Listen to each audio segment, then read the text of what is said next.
as we move in, you can see we've got the machine cycling round.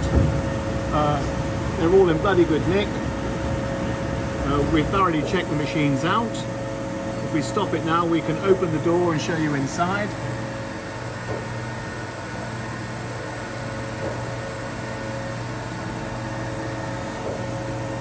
So at the end of the cycle, we should be able to open the door.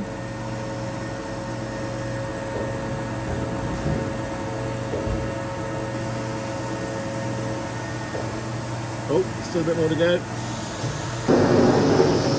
So this is inside the machine. It's very clean. The situation here is we have a double NCU machine.